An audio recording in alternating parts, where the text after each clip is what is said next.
Coba deh ingat-ingat lagi hari itu. Hari pas nama Anda dipanggil, jabatan naik, dan yang paling penting, angka di rekening Anda nambah. Waktu itu Anda pasti mikir, akhirnya bisa napas lega juga. Anda pikir inilah akhir dari semua drama keuangan. Tapi coba lihat diri Anda sekarang. Mungkin 6 bulan atau setahun udah lewat dan kepanikan yang sama tiap akhir bulan itu balik lagi. Saldo rasanya mepet terus, perasaan cemas itu ternyata gak pernah benar-benar pergi. Sebenarnya bedanya cuma satu. Kalau dulu Anda stres di kursi bus kota yang keras dan panas, sekarang Anda stres di atas jok kulit mobil baru yang empuk. Stresnya sih sama aja. Anda itu cuma ganti satu set masalah dengan set masalah lain yang ongkosnya lebih mahal. Anda bukan lagi membangun kebebasan, Anda cuma lagi mendekorasi ulang sangkar Anda biar kelihatan lebih bagus. Oke, mari kita bedah bareng-bareng. Ada alasan psikologis yang kuat banget di balik perasaan ini. Jadi ini bukan sepenuhnya salah Anda loh, ini memang cara kerja otak kita. Nah, dalam dunia psikologi, ada yang namanya adaptasi hedonis.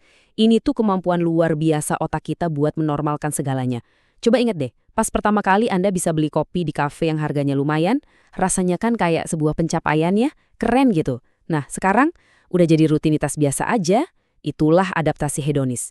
Dia mengubah kemewahan jadi kebutuhan dalam sekejap mata.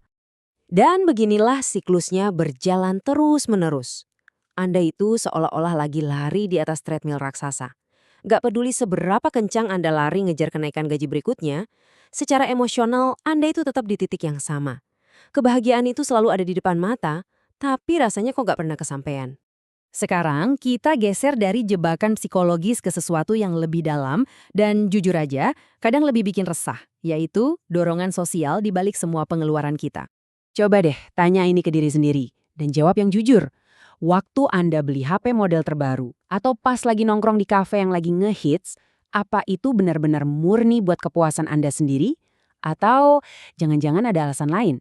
Karena sering banget pengeluaran kita itu didorong sama rasa takut. Takut dihakimi, takut dianggap nggak sukses.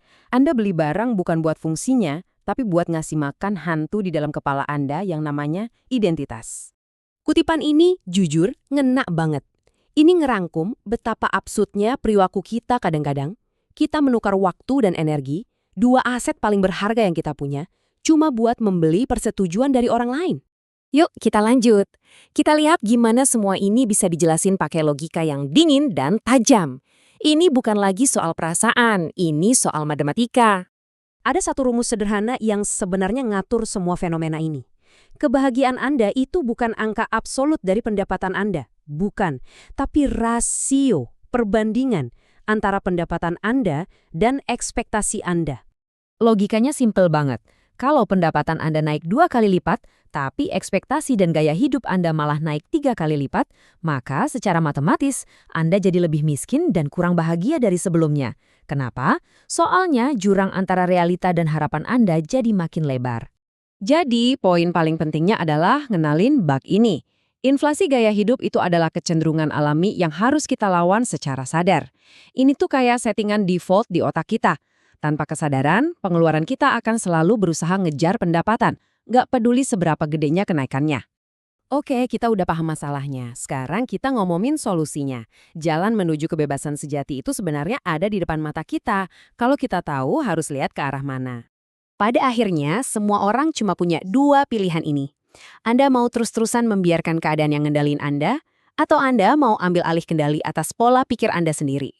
Ingat, tujuan utamanya itu bukan punya lebih banyak barang, tapi punya lebih banyak kendali, lebih banyak pilihan, dan yang paling penting, lebih banyak kebebasan. Dan kebebasan itu nggak akan pernah Anda temukan di dalam pusat perbelanjaan. Jadi, berhentilah sibuk mengupgrade hidup Anda sebelum Anda mengupgrade pola pikir Anda. Karena peningkatan yang sesungguhnya adalah penguasaan diri, bukan penguasaan materi. Karena kalau jiwa Anda tetap kecil, istana semegah apapun cuma akan terasa seperti penjara.